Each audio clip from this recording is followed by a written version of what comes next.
Welcome back to 7th Grade Mustache. On today's episode, we'll be speaking about broken mirrors.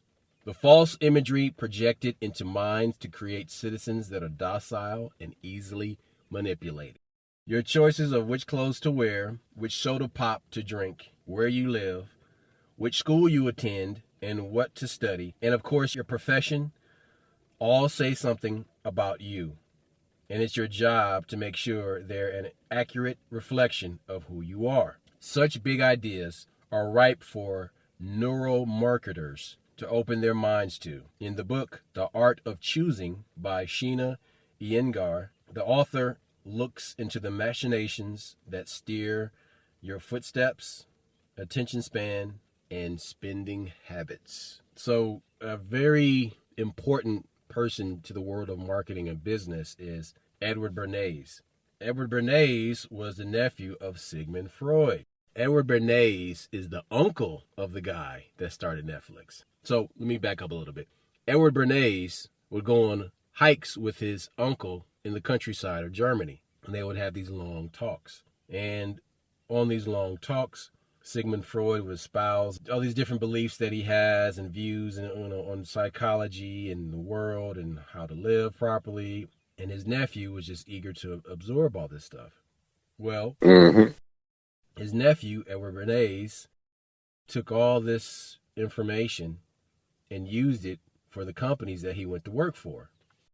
In the 1920s, the Beechnut Packing Company wanted to sell more bacon. They hired Edward Bernays. Bernays, dubbed the father of public relations, he utilized the teachings of his uncle, Sigmund Freud, and he pioneered the use of psychology in a wide variety of marketing efforts, from government propaganda to Lucky Strike cigarettes. At the turn of the 20th century, in the early 1900s, a light breakfast was the norm in America.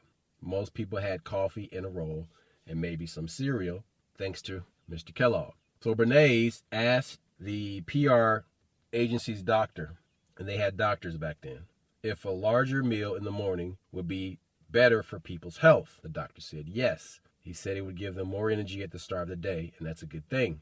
Bernays then had the doctor write to 5,000 of his close doctor friends, asking if they agreed. More than 4,500 wrote back saying that they did agree. That gave Bernays a story to pitch.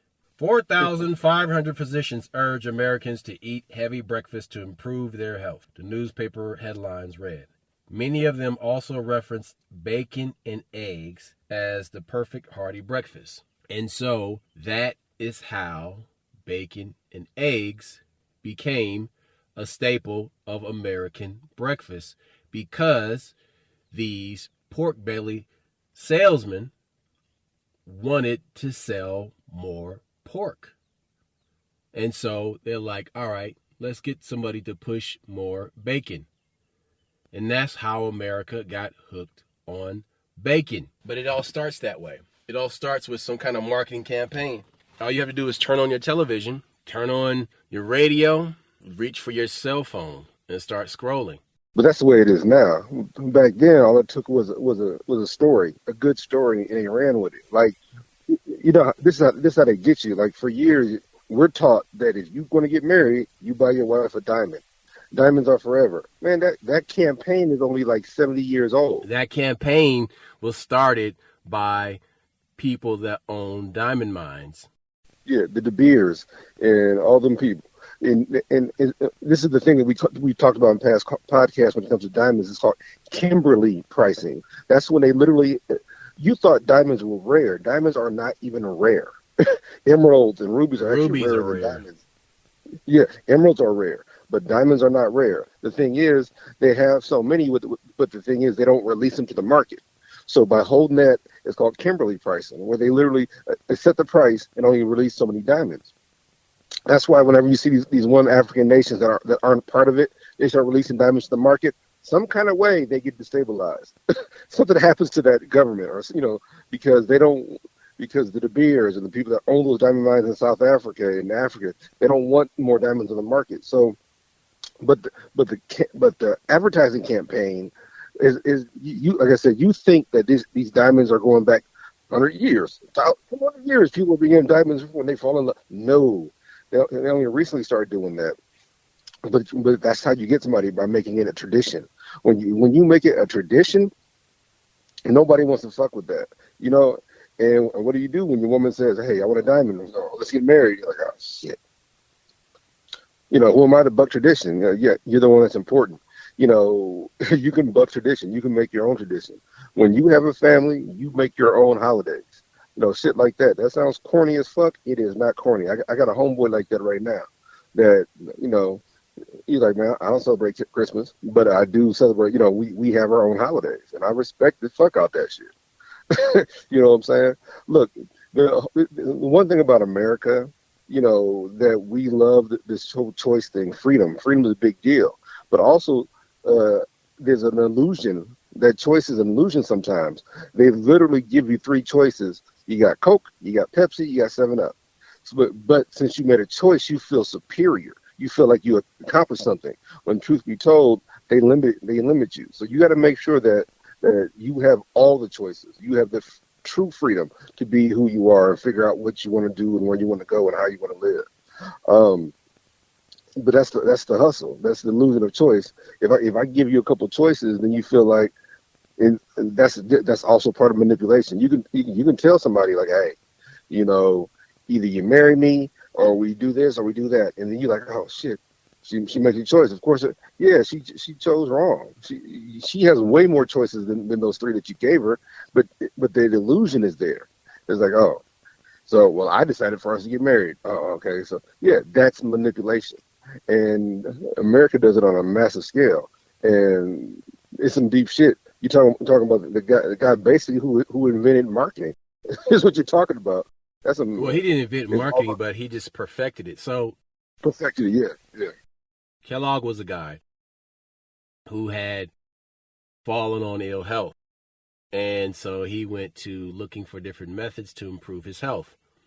But just like people who come across some life-changing way of thinking, realization, or some type of physical method to improve their life, they want to proselytize. They want to preach to everybody, and they will not shut up, right? So these people will just keep coming at you until you're like, hey, man, I got it. Okay, that's not for me. That works for you. But this guy did not stop. He started wellness clinics. And then in these wellness clinics, he found using a vegetarian diet helped to temporarily cure people from some of their ailments. And so he insisted that everybody who attended these wellness clinics were vegetarians. There was a comedy movie that was made about this. It was called Wellville. It was actually pretty funny. But, you know, it shows how, like, people went to these things and they got healed, but this guy became a dictator. He became like this food dictator. And he started his own cereal company. And it's Kellogg's Cereal. I'm going to tell you something. No matter how much Michael Jordan attempted to get kids to eat Wheaties, that shit was always nasty. Okay? Wheaties is a disgusting cereal. It's trash. Like, it's cardboard. It's flavorless. It's awful. But what they do is they throw a whole bunch of money at a situation, marketing, to try and assuage public opinion so that this disgusting cereal is good to eat, because we pay all these successful athletes who probably don't even eat it to get on the commercial and hold a bowl of cereal and put a spoon to their mouth. And then they're on the cover of the cereal box. When I was a kid, all these famous athletes were doing Wheaties commercials, okay, on television. And I've never seen nobody eat Wheaties. Listen. I went and I bought the box that had Michael Jordan on it, and I attempted to eat this stuff, even with sugar. It was just, the texture was so rough. I mean, this was straight up roughage. Like, it had more fiber than wet cardboard. It was, I mean, dude, Look, but I remember being a kid and a science teacher. You ever see a science teacher crush the Wheaties and run the magnet? There's so much iron in it. It does actually. This shit moves. That's how much. It's supposed to be healthy. I'm not saying it is or isn't. I'm not here to promote Wheaties, but I'm simply saying that it was supposed to be healthy. But as we know, the truth is, healthy food tastes like crap. Yeah, it You does. know, and people don't realize how much our food has been Okay, hold on. manipulated. That's not all the way true. Let me stop you right there. That's not true because fruits and vegetables are carrots are good, man. Carrots are delicious. Tomatoes are delicious. Uh, But you Apples, realize, oranges, mangoes, all those things are delicious. Now, what yeah, you're talking about, wait, hold wait, it. wait, wait, wait. What you're talking about are foods that are packaged that they want to tell you is healthy, is delicious. I'll give Oh you another no, no. example. When I was a kid, going to school in the morning, I would eat these carnation breakfast bars. Oh yeah, yeah, yeah. Now, I remember those. I'm gonna tell you something. Compared to like the stuff that's out now, it was. I mean, you had to drink it. You had to eat it with like a glass of water because it was pretty rough to keep down.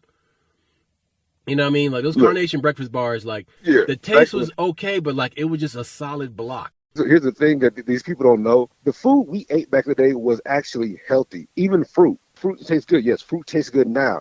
If you look at the original fruit, that was these farmers realized they couldn't sell it, so they Hold on, started. hold on, hold on. Stop.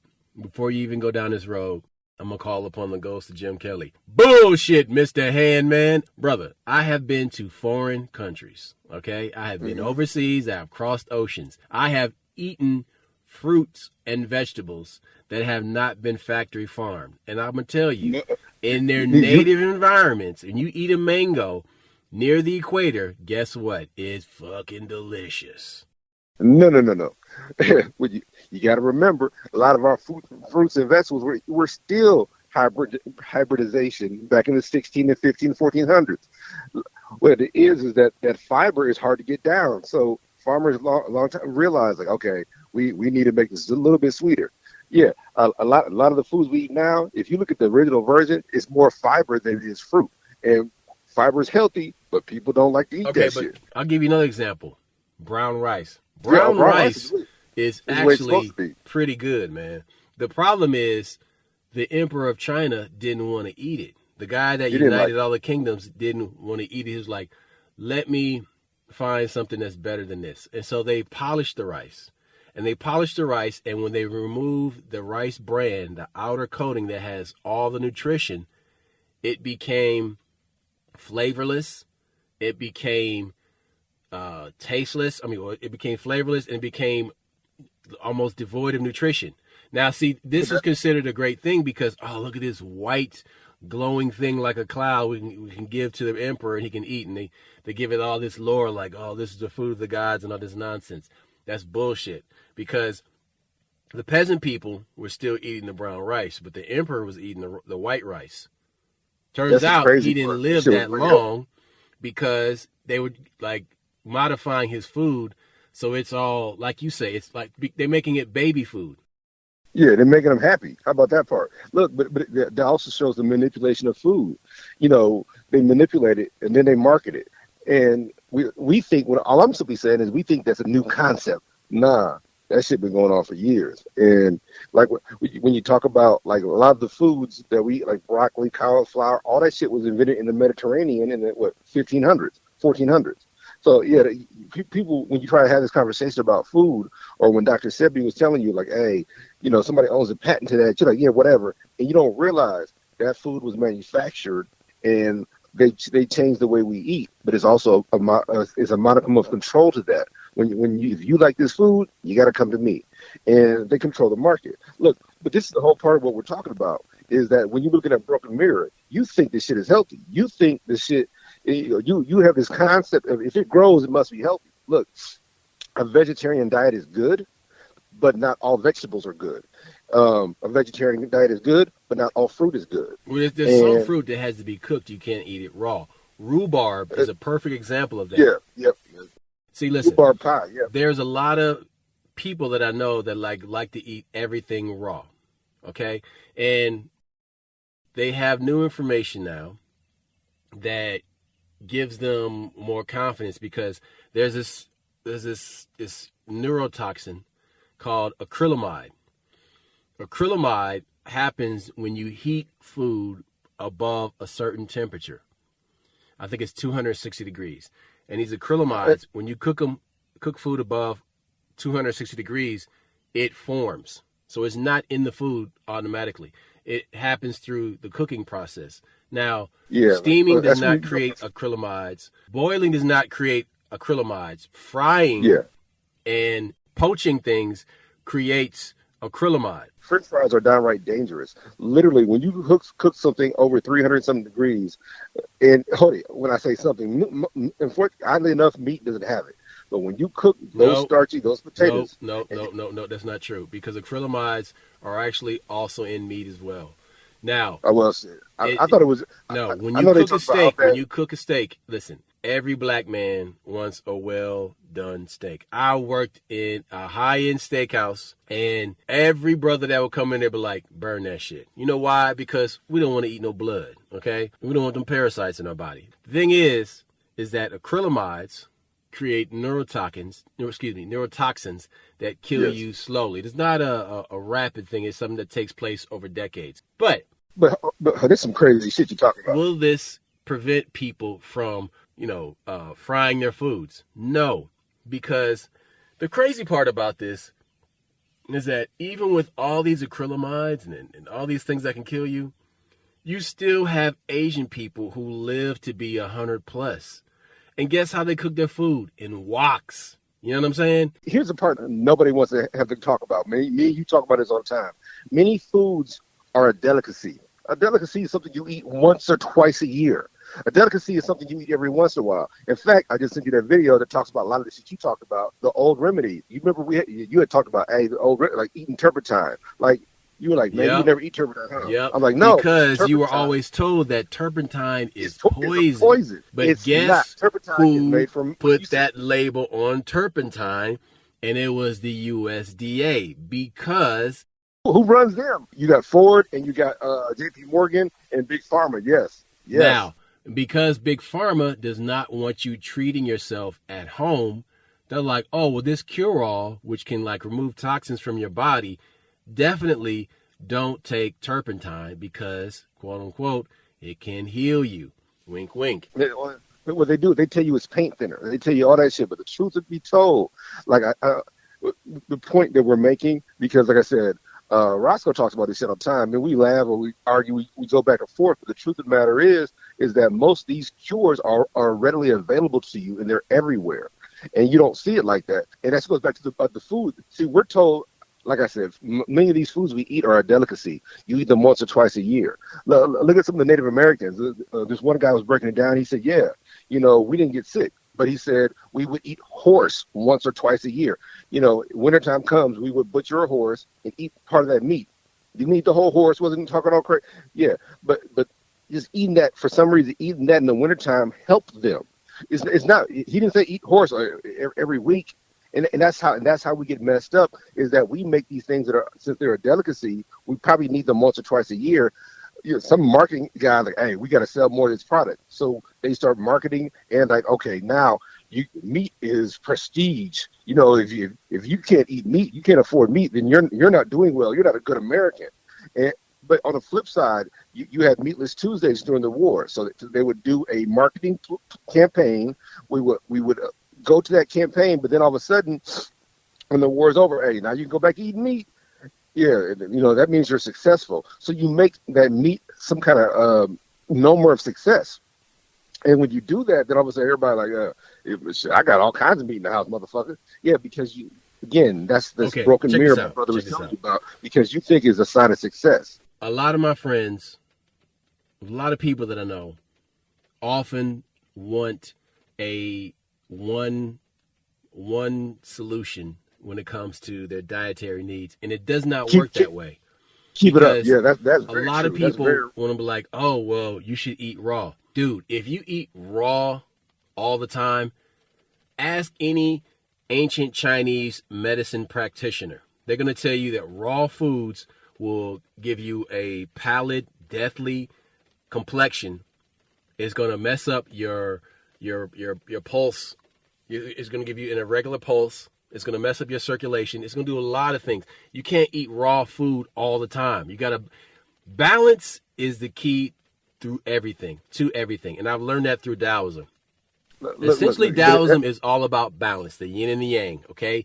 And so you have to maintain balance in everything. You're going to, listen, what I have learned through my journey in learning how to heal myself and to maintain my human body is that there is no one thing that you can eat all the time that's going to keep you healthy.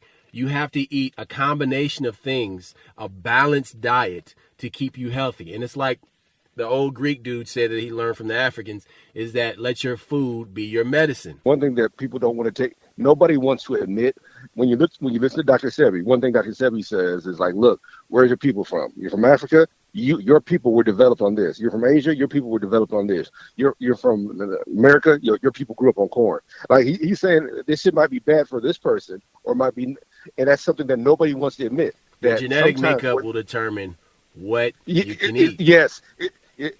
Now, people don't like hearing that. People don't like hearing like I'm gonna eat whatever I want. You can eat whatever you want, but at some point your gut is gonna revolt and be like, "Hey, I'm gonna spill all this stuff into your bloodstream and make you sick because you're not listening to me." Look, we fight so hard against being racist and being prejudiced, and sometimes that shit is legit. So there's some certain foods that you should not eat in excess if you're from here. Like when they talk about blood types, if you're O blood type, chicken is good for you. There are literally books that tell you how to eat based on your blood type. You know, again, people don't want to read those because that's not fashionable.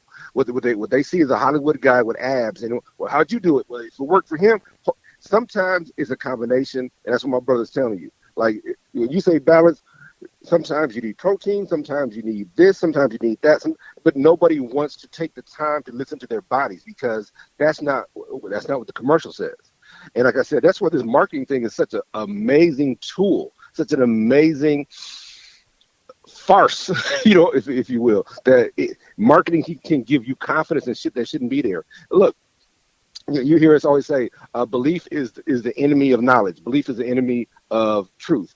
That's because people want to believe some shit and they run with it.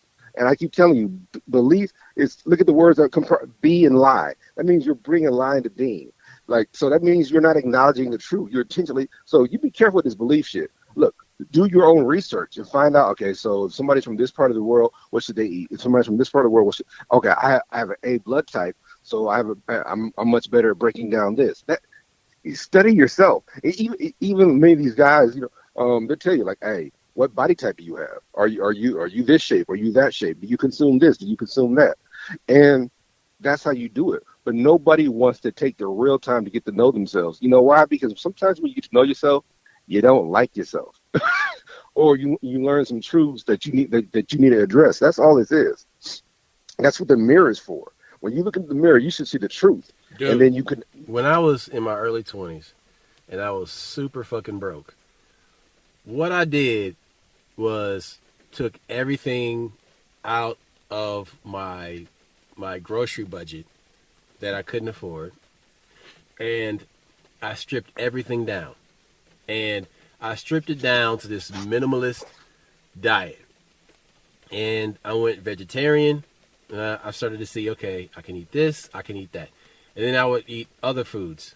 And I'm like, well, I can eat this, I can eat that. And I would eat it slowly, one piece at a time, and I would watch myself. And I had enough time living by myself. I could closely monitor what works for me and what didn't work for me.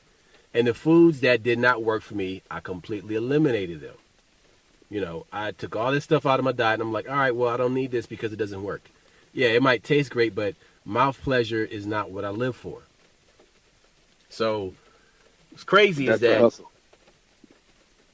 I didn't even intend for this conversation to be about food. The entire impetus of this conversation was about the manipulation of the public through PR campaigns and various psyops. So one thing in particular that really gets my attention is when I see my own people being manipulated psychologically. Yep. Now, one thing that black people have never liked being called is monkey by white people or anybody, right? That's something to get your ass beat real quick. But now I'm starting to see there's young people adding the suffix Rilla, Rilla, to the last part of their street name or nickname. So it's like, I'm this gorilla, I'm this, whatever. And you got to have knowledge of self first to not do shit like that. But there's rappers out there that's calling themselves this, Rilla, that, and people who ain't even just like rappers, like this influencers online call them, this, Rilla. And I'm like, yo, you got to understand like what you're doing when you put yourself into the sunken place when you do that, right? And when you listen to this person and they talk about like all this narrow-minded shit, and I'm like, oh, you're just a kid. You're just a fucking kid. You know what I'm saying? Like, that's the deepest part about that is that, I'm really an adult and I lived through certain things. And, I noticed one thing that you never do. You don't shut them. You're just like, hey, y'all need to wake up. You need to understand this. You need to come to a realization. But we don't diss them rappers because they literally are grabbing kids off the vine. You understand what I'm saying? And giving them contracts and manipulating them and telling them like you got to. And having a social presence is a talent. That really is a talent. But the talent is supposed to be making music. That's where it becomes questionable.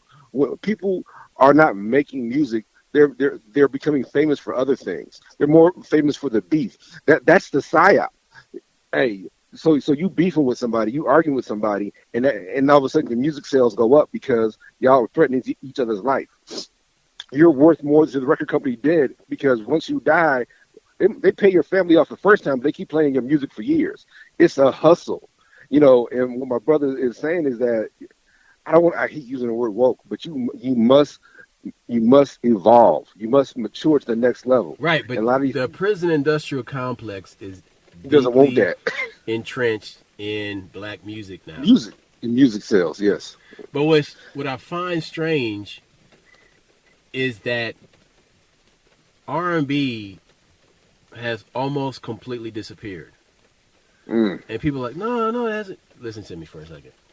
Because rhythm and blues, they won't even call it that anymore. They want to call it neo soul and this and that. I'm like, urban contemporary. Yeah. Oh, so you want to just blur the line so that these people that don't rap can rap and sing at the same time. And I'm like, well, then, hold on a second.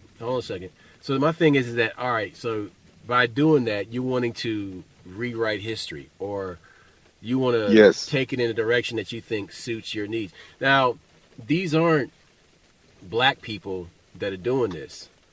Let me straighten it out. These are reptilian executives. Okay, these are reptilian people that want to steer things in a direction that is in line with the larger goal of population control.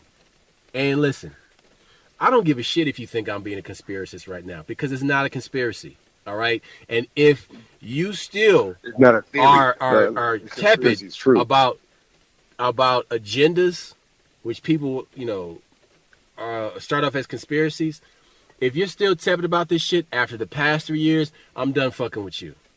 I have no more patience for people that want to be like, well, I don't know. Hey man, you had the wool pulled over your eyes for 3 fucking years, okay, and you sat in your house and watched. It's not like you were going to work and like, oh, how about those Yankees? No, there were no games being played.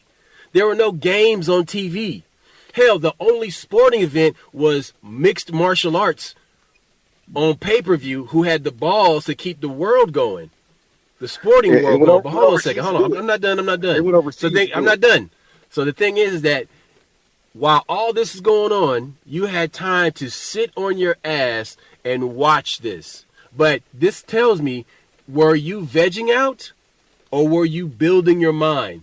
Were you building your body? Were you staying strong where everything else was falling apart and everybody was getting weak? What were you doing? Because if you were the latter, if you were the people that were but just crumbling and just giving in to entropy, then dude, yeah, you are the motherfuckers that will rage on behalf of the machine and fight against people who try to wake you the fuck up. Look, you said a lot. Walk it back some. Look, there's so many different situations that were controlled by media, and it's this tool that makes you feel better than what you are. This is always the conversation I bring up with my daughter. Do you want to feel safe or do you want to be safe? And all of a sudden, because of Oprah, because of Ricky Lake, because of that push in the late 80s, early 90s about feelings, and feelings do matter. I'm not saying they don't matter. There are situations where feelings matter, but reality matters more. And sometimes you got to let some shit you got to let go. Some shit you got to sit there and find out how you feel about it. But the fact of the matter is that they love to hit you with that feeling bullshit, knowing good and damn well feelings don't always dictate reality. Because you can feel some kind of way and be wrong. Hey, I love the shit out of this chick. Man, I think our relationship is strong. Man, that bitch don't give a fuck about you. That's where your feelings fucked you. Because if you had your eyes open and you were watching, is she reciprocating? Is he reciprocating? Is your mate treating you right? Is your mate showing you the proper love? Is your mate acting like they love you? See, love is an action. Love is one of these words that has 9 different definitions. It's an emotion, it's a feeling, it's just this, it's that, but it's also an action. If that bitch don't act like she love you, then she don't. If that bitch ain't listen to what you saying, don't be with her. If that nigga don't take care of you, if this nigga don't make sure your car is straight, which I'm not trying to do gender roles. What I'm simply saying is that in a relationship, people have responsibilities. So love is an action. And if a motherfucker don't act right, then that's what you need to be looking at. Because I can tell you, oh man, I love you, babe. You're the best. But I'm fucking your cousin. Is that love? Is that not an action? Love is an action, and that's how they got us fucked up, because they hit you with these Hallmark cars. They hit you with the beers, diamonds are. When I started seeing old ass white people pushing back, when I started seeing these people, the baby boomers. When I started seeing those people, the parents of Generation X were pushing back when Generation X wasn't pushing back. And I'm like, wow, the world is turned upside down, because it was their kids that were in the battle for Seattle and doing all these, these pushback moments in the past 20 years. And now when it's time to push back, they don't. But their parents are like, yo, we've seen this before. This is fascism. This is something that's trying to roll over and steamroller you. Look, that's what makes it so important or so difficult, because people, you in this society, we eat our old people. We completely, man, they're this, they're that. But the old people are the ones that come like, hey, man. But the crazy part about it is the baby boomers have the largest collection of assets of all of the generations, even the ones that came before them. Yep. They have more assets than their kids, and they have more assets than their parents do. Now, of course, these people made a lot of their money during Reaganomics, okay? But these people also made money after Reaganomics, during the time of HW. Yeah, they have real wealth. They have physical wealth. They have real physical wealth, but they also made and acquired assets during tough bear markets and bull markets. Look, the whole thing is, somebody said some deep shit. Dude said, I learned about stocks in prison. He said, I learned, these white guys told me, you buy stock, then you start a business, and then you buy real estate. He said, in that order. He said, you invest in stock because that's going to grow. That's going to grow your money. And you take the profits from that money you invest in. Not your investment, but the profits, and you start a business. After that, you start a business, you start buying property. And there's a point to this. It's crazy. I got to stop you right there. Let's go even more gangster Las Vegas with this shit. So I was having a talk with this guy from that same generation with all these assets, the baby boomers. And when this SVB, Silicon Valley Bank situation took a hard left turn 2 weeks ago, He told me, he said, listen, there is ways you can make money from this situation. And there's an old saying, he didn't say it, but I'm going to quote it now. It says, with every crisis, there's an opportunity. He told me, don't waste a crisis. Yep. He told me that you can buy these investment instruments. One's called FAS and one's called FAZ. And one you buy when interest rates are rising and banks are making money. And then you when the banks are crashing, like these two banks did in California, you sell them and you buy the other one. And I'm like, oh shit, that's some George Soros type of shit right there, dude. You jump back and forth based on the market. Yeah, it's You're tennis. like, okay. But here's the point I'm trying to make when it comes to that. It's crazy that this criminal dude who did some bad stuff, whatever, he went to jail, but he didn't start learning about investing until afterward. Many of us wouldn't go to jail if we knew about investing. How's that sound? If we understood the art of investing. And here's the other part that again, people always bring up, but nobody wants to listen to. Half these motherfucking conglomerate motherfucking monopolized families. Half the motherfuckers started out illegal to begin with.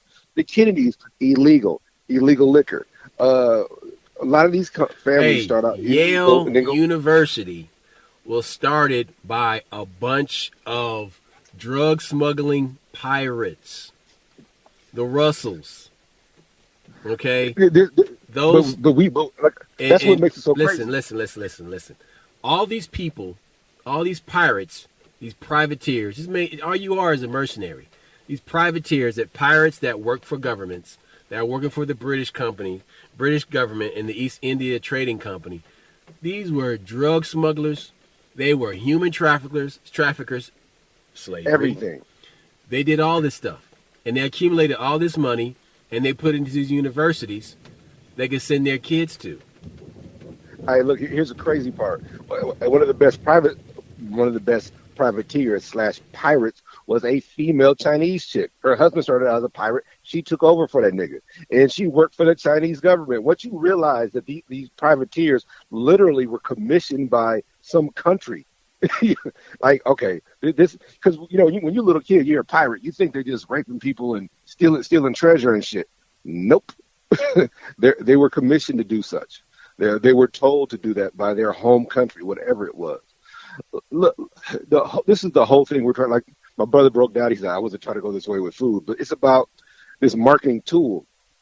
Like people literally rewrite history, with marketing because whatever's in style now may not have been in style then. Look, I always have this talk with these young people. My daughter had a boyfriend. I'm talking to him like, look, let me ask you something. You from down south? You from South Carolina? Yeah, my family's from there. You talk to your grandfather, great grandma. Talk to your great grandmother, your aunts, uncles. Were any of them scared of the Klan? He's like, what? I said, all right, we were not scared of the Klan. That's marketing. Look, the Klan is nothing but a plot device used to further a story right now. If you're sitting there watching a movie, all of a sudden the Klan shows up and the music changes and niggas are scared. Oh, Lord, we were not scared of the Klan. We were killing them motherfuckers. Like, that's not what you're taught. Because that still is a white supremacist tool to keep your black ass in line.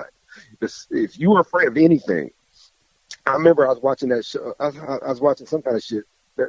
He's a big goofy black guy, Kamau, whatever his name is. It looks like Don King's nephew. Kamal Bell. So he's married to a fat white ugly chick, right? But there's a point to the story. So apparently, some kind of way, he was supposed to interview some Klan guys, and you see him damn near run out the forest, all scared in some weird, goofy situation. And I'm like, the fuck are you scared of? Why would you go in there without a gun? Oh, because you believe in gun control.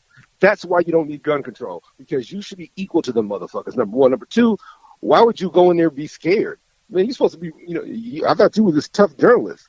No, You know what, though, man? You know what? But that is taught, because how many times in movies and television have you seen this black guy in a situation where he goes into a dangerous situation with this dangerous armed white people, and he acts like a fish out of water. He acts like he doesn't know how to handle himself. Preach! Come on! It's a plot device. You see what I'm saying? Dude, It's a it's narrative. done on purpose to condition you to say that, hey, it's okay for you to be a cuck. It's okay for you to be this weak-ass, timid motherfucker that's easy to control. Because Even those when dangerous movies first guys with the guns are actually more freer than you are, and you've been taught to think that, oh, it's okay for me to be Martin Luther King, mentally marching enslaved. motherfuckers. Pacifism, bull fucking shit. That's all bullshit. Look, even when movies first started, they had the black guy who was scared of ghosts and spooks and shit. That's what they used to call it, spooks. They've been doing this since the second the motion pictures began. And who's the black guy that when the first motion picture black guy? He has a French name. Forgive me, I can't think of his name right now. Oscar Michaud. Michaud.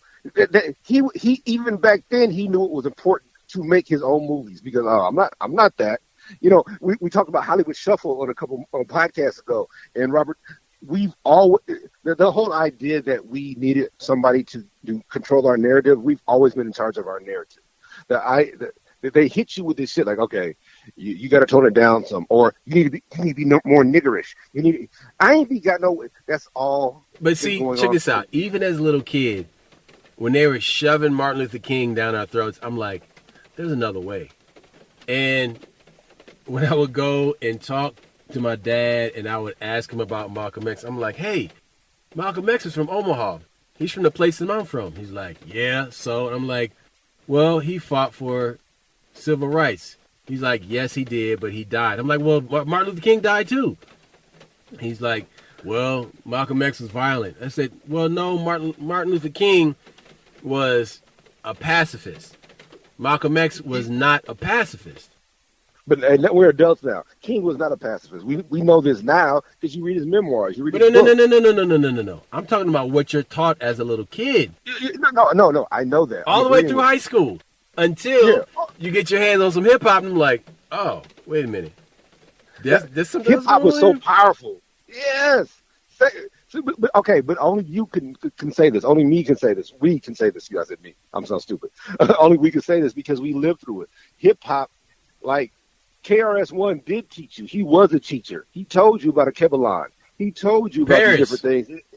He made dude. The Hate Man is probably one of the dopest songs ever. You never hear it on the radio. It makes you think with like the hook and what he says, like the Hate Man. It's like, oh, because what's funny is like KRS-One was teaching a certain thing, and that's great. And then Public Enemy was saying a certain thing, but that's great. But then here is Paris talking about the hate man, and the devil made me do it. And I'm like, oh, this dude is saying some shit. And then he uses that sample from Planet of the Apes. And I'm like, wow. You dirty apes. Look. He said, no. The sample that he used, he's like, beware the beast man. Oh, yes. Oh. Dude, that was deep. Yeah. Look, he has a degree in economics and finance. He's just like me. We have a lot in common. I still follow him to this day. But the reason that was so important is because he was from Oakland. He was from where the Black Panthers were. He had an experience that was different. And they were talking about, nobody was talking about killing white folks. They were talking about protecting themselves. And funny thing is, you can talk about killing a nigga, no problem. But if you talk about defending yourself from the hate that hate made, my hate is based on what was done to me. You know, my dislike, my disdain is based on what was done to me. I'm not allowed to speak up. Oh, no, you need to be Martin Luther King. You need to march. Martin Luther King, like I said, he wasn't that marching nigga that you thought he was. And as you get older, you find out the truth. But also, Malcolm talked about them niggas. Malcolm is the one who changed them people. He talked about them so bad, like, you a sellout. They gave you $1.2 million. Heck, got the receipts. Right. You know. But he went down to the South about a year before he died, and he was speaking to the people in Alabama, speaking to the blacks in Georgia, speaking all throughout the Southeast, and let them know, like, hey, there is another way, you know, but we have to actually work together. We don't have to be at odds with each other. Malcolm also told you, niggas was stabbing white folks. See, again, people don't talk about what was really going on. They only talk about the part that makes them comfortable. Right, but what we're taught about the March on Washington is that it's a peaceful protest. It didn't begin as a peaceful protest because actually it was a lot of angry black people in the South They at that was going time. down to take over Washington. They was going down there to set it the fuck off and make January 6th seem like kids on hula hoops at the playground, okay? No, and so that's when they co-opted the movement and got Malcolm to talk. And that's when Malcolm X said they wouldn't even let Baldwin talk because you don't know what the hell James Baldwin's going to say. He's like, look, and that's another thing. We all know Baldwin's gay, but he was for the struggle. This is the part that whenever you hear Dave Chappelle say, for some reason, we support your movement, but your movement don't support ours. When he talks about the LGBTQ community, like funny, black folks have always supported y'all. But how come y'all don't support us the same way we support you? How come you're not showing up at our rallies in supporting us? Because that's where the question comes in. Look, like I said, this is the reason this podcast is so important is because nobody else is speaking on these different things. Nobody else is saying these things, or they half-ass say them, or they're afraid of getting co-opted right now, or they're losing their pages and shit.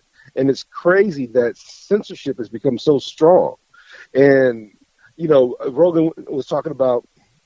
I forgot I forgot the other search engine you were talking about. He was saying like literally, I was searching for something on Google about a certain thing to do with this, it wouldn't come up. But if I go on this other website, it comes up. It's the first thing that comes up, and it lets you know that we're being censored.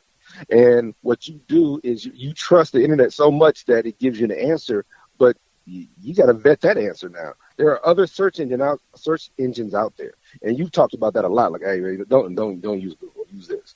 But okay, but we often talk about MK Ultra, and the title of this episode is Broken Mirrors because it's about distorted imagery that we reflect back into our subconscious. So then, with the rise of artificial intelligence and chat GPT basically being the newest form of search engine that people are using when it's not a search engine. They're using this thing like it's an oracle. Like this thing can tell you everything you want to know. I'm like, dude, you don't realize that you're talking to something that's been pre-programmed, right? That to think a certain way. So it's going to give you a certain type of answer. But wait. This is so addictive right now that people are using it to write songs. They're using it to write term papers. They're using it as an extra employee on their job. But what they don't understand is the bill has not come due yet. And when they come with the bill talking about, well, you made all this money off of our creation and you have to pay us royalties for this. I say this on many shows. I'm going to say it again. Don't use that fucking thing, man. Don't. Because number one, it's making you lazy. It's making you lazy. It's making you lazy, and it's actually killing your creativity. Because you're allowing somebody else to do the thinking for you. Or something it's not thinking artificial for you. Intelligence. It's artificial imagination. You guys don't have imaginations anymore. And people don't see it that way. And so you're running to this thing for whatever reason because, like you said, it's an oracle. But it's dangerous because it can be used as another layer of MK Ultra. Now, the guy that runs at Netflix is the nephew of Edward Bernays, who was the nephew of Sigmund Freud. So Sigmund Freud became the foundation for modern psychiatry, right? And so now Edward Bernays became the foundation for modern marketing. Netflix and streaming services have probably taken over 80% of the entertainment industry. And now you have these artificial intelligence programs that can take over how you create, which means it's how you're going to put things out there into the world and influence people. So then it becomes like that George Orwell book, 1984, the Department of Behavior, or the Department of Information. The Department of Information. Think about that for a second. Meaning, this is where you get all your information from. Look, it's a hustle. And if you just break down the word information. It's information. So they want you in a straight line going a certain direction. They're controlling you. Everything is about control. And it drives you crazy because when you try to bring it up, people are like, no, it's not. No, it's not. But when you start to like really like realize, damn, these motherfuckers Like they control your diet, they control your religion, they control your job, they control your business, they control your currency. And even right now, that damn union over there in Russia is getting bigger. That Russia China union, and you got Saudi Arabia want to join them. You got Iran. Like, yeah, it's we need America needs to wake up. The people of America needs to wake up and realize that America ain't got the same pull it used to have, and that sometimes we're the bad guy, and sometimes we just change history to say different. Okay. The United States military wasn't really worried about China surpassing them until two things happened. They began experimenting with quantum computers, and then the second was the Chinese government used front companies to hire American software engineers and tech engineers to get them the information and the patents on how to make semiconductor chips very, very small. And by making them smaller, you can make them faster. By making them faster, you make them small and you make them down to the nanite level. But once you get down to that level, you're approaching quantum, like Ant-Man. And you're approaching this quantum level. And so in this quantum level, you can change things in reality.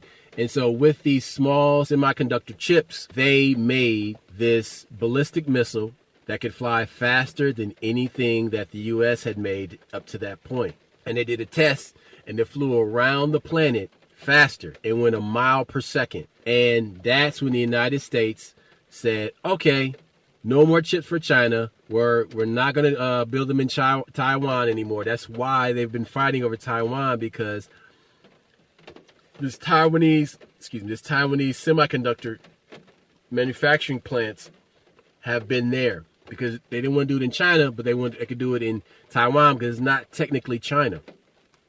And that's why China wants to overtake Taiwan, and that's why the U.S. sent Nancy Pelosi over there to go check on that manufacturing plant and as a show of force, like, hey, we're here, we'll protect you for now until we can build our own plants, then your ass out. And so that's why in Ohio, they're building these plants to build these semiconductor chips. Now, is the train derailment connected to that? Yes. Because if you're going to build chips in new factories in Ohio, let's poison the area so nobody can go in there, so nothing can be built in there or grown there. And you can't build these manufacturing plants in Ohio. Nobody has talked about this connection at all. Well, we're talking about it here.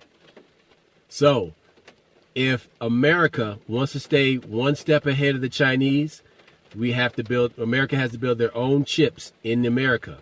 And they're planning to do that in Ohio in these plants. And a train was recently derailed there. But they also derailed some other ones, so it didn't seem like it was just there in Ohio.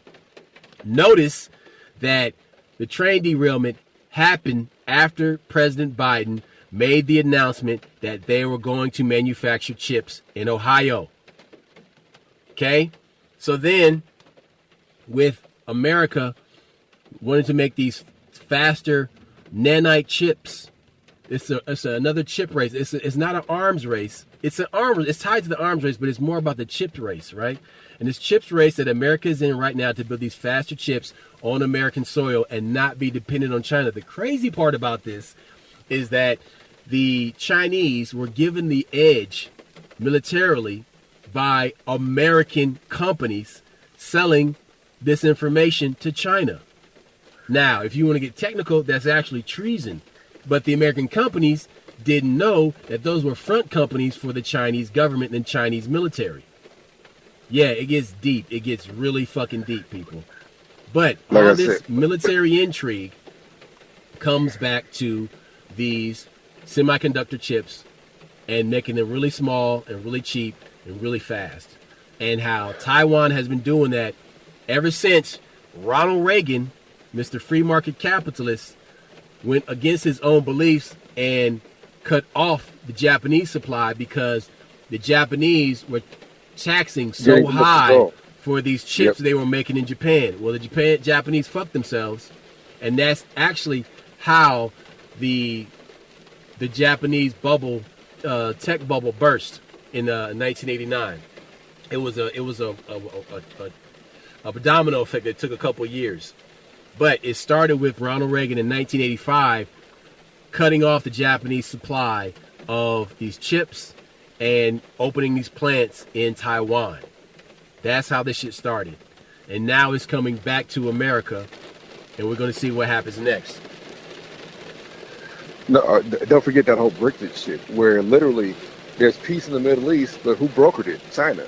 Well, Iran and Saudi Arabia had some kind of peace accord, and now the reason China did that shit because, see, again, the Chinese people are starving, but the Chinese government is flourishing worldwide, and if another one of these companies joined that Venezuela, China, and motherfucking Russia, if these two other countries, that's all the oil damn near on the whole planet. Look, there's shit going on the world stage that we're not being privy to because, again, America feels like we are the best. So what happens when they start buying oil? When Saudi Arabia goes from the dollar to it's not the yen. What is Chinese? Yuan.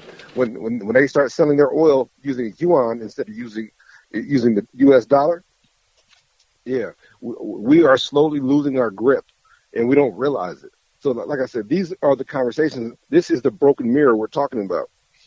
We still think that we look good, but we're middle-aged and we're overweight. But again, you look in the mirror like, hey, I still got it. That's what's going on right now. America is that middle-aged motherfucker saying that he still got it, flirting with young girls at work, missing the whole big picture.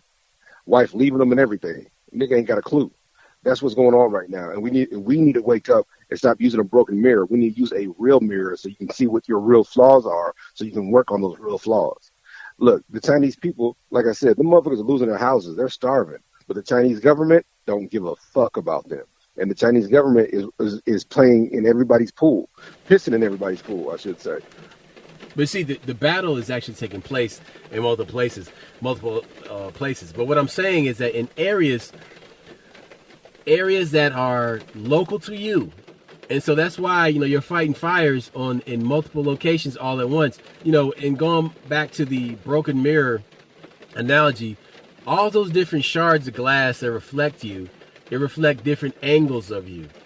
The nationalist view, the local view, ethnic view, your social view, all these things. I say this time and time again, over and over.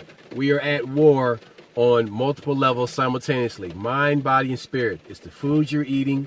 It's what goes into your mind. And are you at peace in your soul? All these things are important. But see, it's maintenance that you cannot afford to get sloppy on. Because honestly, what the internet and computers and being the Nintendo generation, we have learned how to multitask our lives. Straight up. You have to multitask your life. Like, you have to know how to multitask just to be healthy, happy, and productive. That's it. It's multitasking and splitting your attention. They don't want to do the work. They just want the results. It don't work like that. And if it does, then sometimes you need to be careful about those results because they're not legitimate results. It's just like I always tell you, the difference between God and the devil always going to tell you, yeah, God's going to tell you no. Some things take work. Some things don't. Some things come natural, some things come easy to you. But right now, we got to figure out what the truth is. And using Chat GPT because it's easy, all it's going to do is alleviate your ownership of the material that you have. That's all. It's a hustle. How do you know that they ain't got a bunch of little midgets someplace typing away, giving you that shit? You think it's a computer? Oh, this is genius. Yeah, no, you fucking trolls. You don't realize. Fucking trolls running that shit. You are literally giving away your ownership of everything. But that's not here nor there. Look, I hate using the work world. Waking up and no, pay attention. The Piccolo players are motherfuckers. They're slipping something by you, and they're disguising it as if it's technology. And all of us put it like this. Bob and weave.